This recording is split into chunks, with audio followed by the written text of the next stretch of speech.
Welcome to నేను మీ ఈశ్వర్. ఇలా పిండితో వినాయకుడిని చాలా ఈజీగా ఎలా తయారు చేయాలో ఈ వీడియోలో చూసి నేర్చుకుందాం. 1 కప్పు వరిపిండి, 1 కప్పు మైదా రెండింటిని కలిపి వాటర్తో ఇలా ముద్దగా తయారు చేసుకోవాలి. అలా కలిపిన దాన్ని ఒక బేస్మెంట్ తీసుకొని ఆ బేస్మెంట్పై వీడియోలో చూపిస్తున్న విధంగా అమర్చుకోవాలి. మిగతా పిండిని ఇలా బాల్స్లా చేసుకోవాలి. పెద్ద బాలు బాడీ పార్ట్ కోసం, ఈ తొండం కోసం, ఈ 2 చేతుల కోసం, ఈ 2 కాలుకి, ఈ 2 చెవులకి, ఇది కిరీటం కోసం.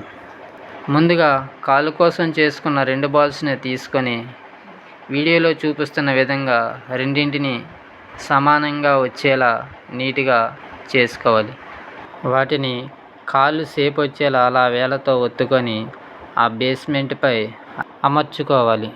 ఇలా రెండింటిని నీట్గా అమర్చుకున్న తర్వాత బాడీ పార్ట్ కోసం తీసిన పెద్ద బాల్ను ఇలా వీడియోలో చూపిస్తున్న విధంగా నీట్గా బాడీ షేప్ వచ్చే విధంగా మనం ఒత్తుకుంటూ సరిచేసి ఆ 2 కాళ్ళకి మధ్యలో ఇలా సెట్ చేసుకోవాలి. ఇలా సెట్ చేసిన తర్వాత బొడ్డు కోసం గాను ఒక స్టిక్తో చిన్న కన్నంలాగా చేసుకోవాలి. ఆ తర్వాత చేతుల కోసం చేసిన 2 బాల్స్ని కూడా లెగ్స్ కోసం ఎలా తయారు చేసామో అదే విధంగా రెండింటిని సమానంగా చేసుకొని షేప్ వచ్చేలా వాటిని కూడా తీసుకోవాలి. అలా తీసుకున్న వాటిని ఆ బాడీ పార్ట్పై ఇలా వీడియోలో చూపిస్తున్న విధంగా అమర్చుకోవాలి. వేళ్ళ కోసం షేప్ వచ్చేలా స్టిక్తో అలాగా పెట్టుకోవాలి. అలా 2 చేతులు అమర్చుకున్నాక ఆ తర్వాత తొండం కోసం చేసిన ఆ బాల్ను కూడా ఇలా తొండం ఆకారం వచ్చేలాగా సెట్ చేసుకోవాలి. సెట్ చేసుకున్న తొండానికి ఆ బాడీ పార్ట్పై ఒక ఏదైనా స్టిక్ గుచ్చి దానిపై ఈ తొండాన్ని గుచ్చి రెండింటిని పడిపోకుండా అమర్చుకోవాలి.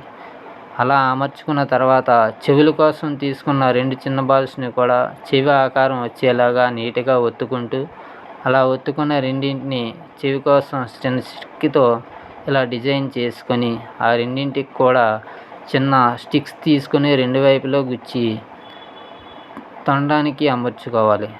అలా అమర్చుకున్న తర్వాత కిరీటం కోసం తీసుకున్న బాల్ను చిన్న చిన్న వండ్లుగా చేసి వాటిని ఇలా వీడియోలో అమర్చినట్టుగా మీరు వాటిని అమర్చుకోవాలి. అలా అమర్చుకున్న తర్వాత కళ్ళు కోసం ఇలా మార్కింగ్ చేసుకోవాలి. అలాగే తొండంపై కూడా డిజైన్ కోసం ఇలా ఒత్తుకుంటూ ఉండాలి. కిరీటం పడిపోకుండా దానిపై ఒక స్టిక్ ఇలా గుచ్చి లోపల వరకు ఉంచితే కిరీటం పడిపోకుండా ఉంటుంది.